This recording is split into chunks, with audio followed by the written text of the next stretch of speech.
Thanks, guys. Well, every culture has its dance, of course. One of the most colorful and fun to watch is the traditional Greek dance. The king of dance himself, Fox 31's Dan Daru, out on assignment this morning with more. Dan. A JetBlue pilot has been arrested in Boston after allegedly threatening to crash the plane he was going to fly. Been disciplined for watching a movie on a company computer on the same day of a deadly crash on I-25. On December 17th, the call reported that a car was in a traffic lane with no lights after striking a deer near Fountain. Longmont police say the body was found at Flanders Park earlier this morning. I'm Melissa Mollet. This is Good Day, Colorado. We begin this morning with a developing story out of Arapahoe County. The sheriff's department is investigating the drowning of a 12-year-old boy. Can 3D movies make you sick? In some cases, the answer is yes. In 3D movies, glasses help the brain fuse two images, creating the illusion of depth. Doctors say for eyes not accustomed to watching 3D for hours, there are some dangers. This is the part of the interview where I want to put my earmuffs on, so to speak. Oil prices on the rise. And new this morning out of Colorado Springs, an Army sergeant stationed at Fort Carson has died in a car crash. State Patrol says the soldier died late Sunday when his truck veered off the road and flipped, throwing him from the pickup. 6:25 on this Friday morning. Letter carriers looking for a challenge have tried out for a very wet, unique job. If you live in the high country, it's not unlikely you'll sometimes see a bear or two. But a steamboat couple walked into their home to find one sitting on their kitchen counter. No, I'm gonna hit him. What kind of shot? Try to swing. Just make a practice swing. Oh my gosh.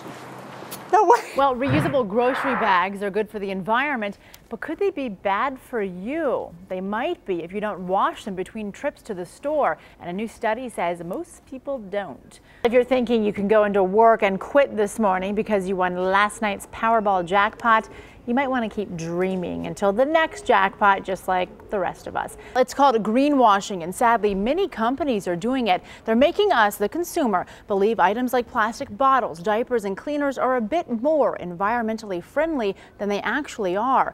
I hit the store with a green expert to see how to know exactly what we're buying. Take a look.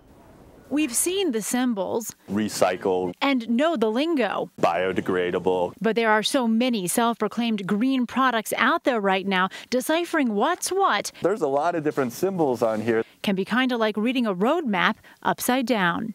When it's more vague, you don't really know whether you're making a proper decision. We hit the aisles with Justin Prochnow, an attorney and green marketing guru. Okay, here we go. He counsels companies on how to best label products. First up, bottled water. And bottled water is probably at the forefront of making green claims. One issue, some of the symbols on the bottles. And they all have the green thing that makes me think they're doing something good, are they? And that's a very good question. Like this green raindrop on the front. I think it's misleading. If you flip it around, it's nothing more than a logo for the website.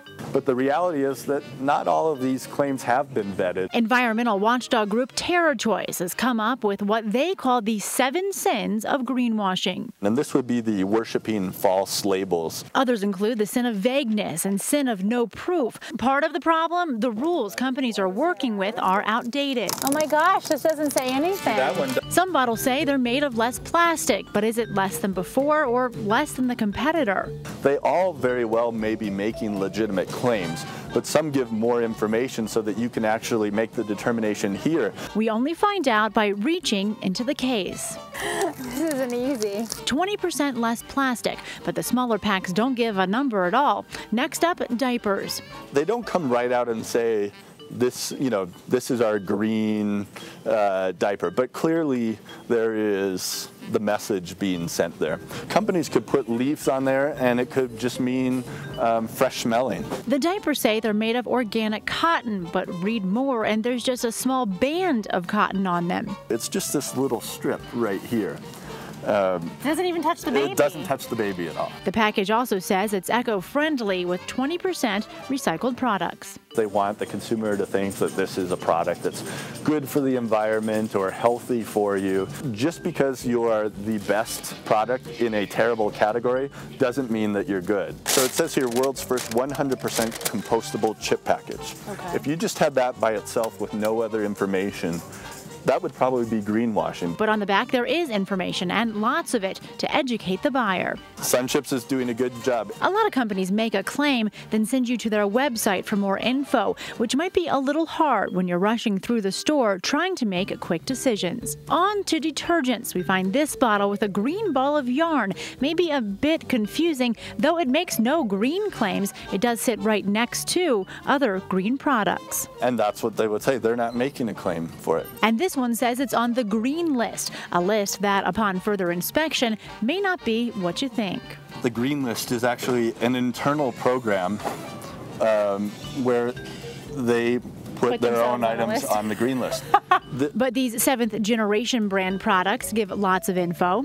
And then if you pull this back, there's even more talk about environment. And this cleaner also gets a thumbs up. This is interesting. Bottle is recyclable only after removing trigger. That's actually a good information job because it's all about reading. Paper bags. Made from recycled paper, ready to be recycled again by you. That's a great very example. Nice. It explains everything. Sure. Even spoons. Oh, it says less plastic, so you have no idea. All you know is that it's less than before. This Sierra Club logo on the back of a bottle of cleaner means the company supports the club, not the other way around. If these are things that are important to you as a consumer, you really have to be educated before you come into the store. In Denver, Melissa Mollet, Fox 31 News.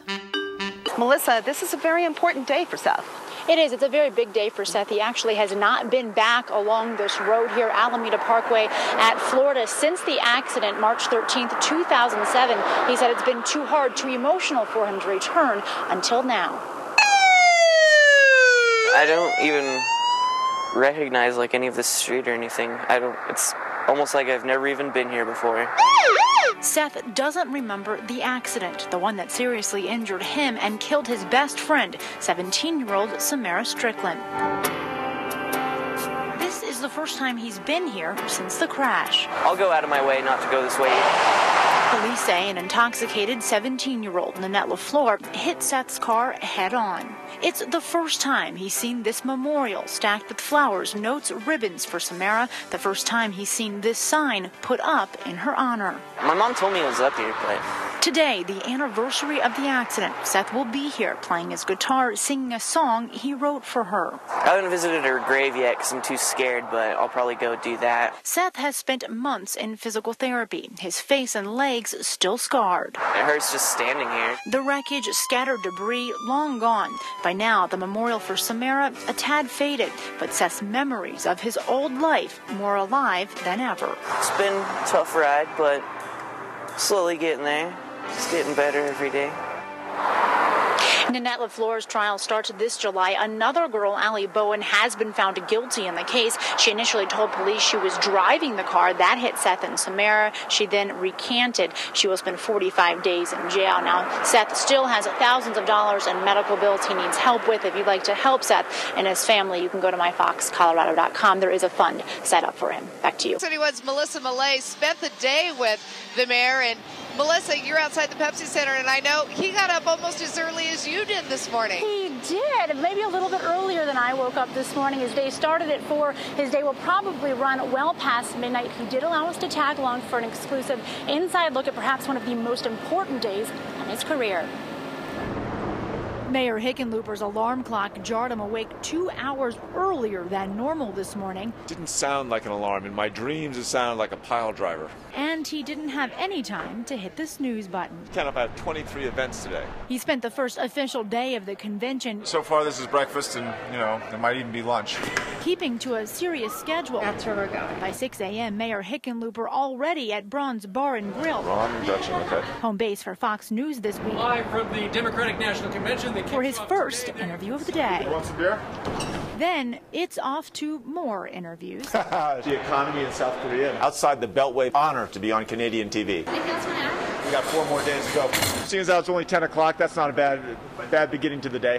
3 different education and healthcare seminars at the Performing Arts Center. Just smile. Welcome, please, Mayor John Hickenlooper. Oh my God. I'm so far behind. More meetings and lunch with the country's other mayors at the Grand Hyatt. Certainly at a time like this, you can't sit back, you got to get to work. Oh, John. underneath. After the interviews, and the interviews, and the meetings and the events, I'm going to read here very quickly. it's time to find time to sit down, put his feet up, and tweak tonight's speech. It's unlikely that I will see my pillow before, midnight or 12:30, and then tomorrow I got to be up at 5.